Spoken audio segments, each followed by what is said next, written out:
Let's start with match 1 Netherlands versus Sweden. The Dutch absolutely dismantled Sweden, 5-1, and honestly the scoreline almost undersells how comfortable it was.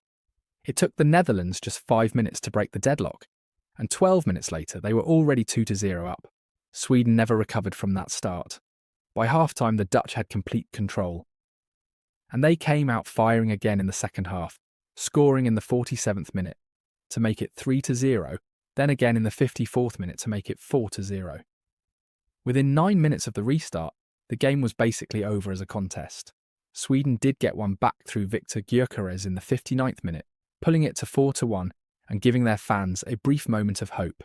But the Dutch shut that down completely, adding a fifth in the 89th minute to put a final, emphatic stamp on the result. The numbers tell the story too. Netherlands had 12 shots, 7 of them on target. A brutally efficient finishing display. Sweden actually had more shots overall with 21, and more on target with 10, but couldn't find the net more than once. Sometimes football comes down to quality over quantity, and today the Dutch made every chance count, while Sweden wasted theirs. Sweden also picked up 3 yellow cards in the second half, as frustration started to creep in, while the Netherlands played the entire match without a single card. Disciplined, clinical, dangerous. This is a huge statement from a Dutch side that's clearly here to make a deep run. Sweden, on the other hand, has a massive amount of work to do if they want to stay alive in this group. Now, match 2, Germany versus Ivory Coast. This one did not go to plan early on. Ivory Coast shocked the Germans, taking the lead in the 30th minute and silencing a huge chunk of the crowd. For a moment, it looked like one of the tournament's biggest upsets was brewing. But Germany responded the only way a major football nation knows how, by throwing everything at it. 3 substitutions came in the 60th minute alone, a clear signal that the German bench was done waiting. 8 minutes later it paid off. Germany equalised in the 68th minute to make it 1-1, and the stadium came roaring back to life. From there it was all Germany. They kept pushing, kept probing, and in the dying seconds of the match, the 90th minute, they found the winner. 2-1. An incredible late twist that turned a potential disaster into a statement win. Look at the shot count and you'll see why Germany eventually got there. 16 total shots, 7 on target, compared to Ivory Coast's 9 shots and just 2 on target.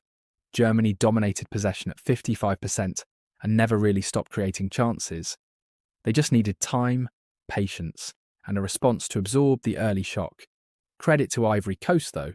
They defended with real discipline for long stretches, blocking 5 shots and forcing 5 saves out of their goalkeeper.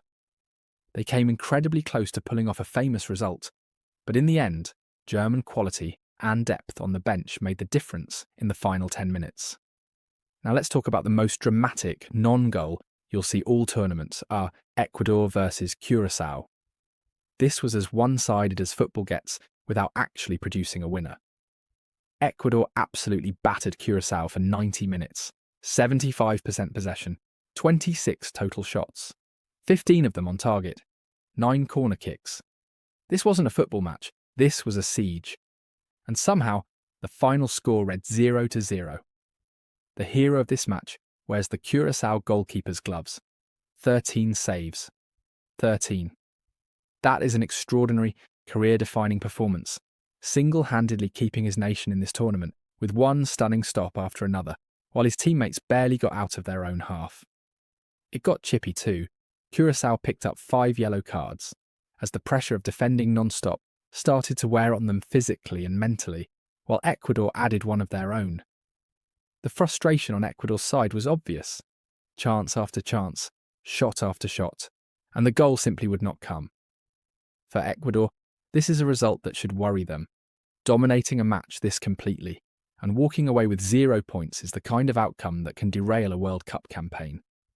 For Curaçao, on the other hand, this is the stuff of legend, a point earned through pure backs-against-the-wall heroics that their fans will remember for years. Match number 4, Japan versus Tunisia. Japan struck first in just the 4th minute, an early statement that immediately put Tunisia on the back foot. They doubled the lead in the 31st minute, and by half-time, Tunisia were already staring down a mountain they had no answer for. Tunisia tried to change things, bringing on 2 substitutes at the break to shift the momentum. It didn't work, Japan came out and kept the pressure on, adding a third goal in the 69th minute. And just as Tunisia's resistance looked completely broken, Japan twisted the knife one more time in the 83rd minute to make it 4-0, putting the game beyond any doubt. The stats paint an even more brutal picture than the scoreline. Japan finished with 57% possession, 10 total shots and 5 on target, clinical and controlled from start to finish. Tunisia, by comparison, managed just 3 shots all match, with only 1 on target. That's not a team that lost a football match, that's a team that simply never got into it. What stands out most here is the discipline. 0 yellow cards, 0 red cards for either side. This wasn't a scrappy physical encounter. This was Japan calmly, clinically taking a team apart through quality, movement, and precision in the final third. For Tunisia, this is a result they'll need to put behind them quickly. There's no time to dwell with more group matches still to come.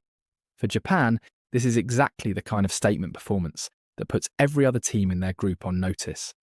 4 goals, a clean sheet, and barely a moment of danger at the other end. If this is the level Japan are playing at in their opening match, the rest of this group should be paying very close attention.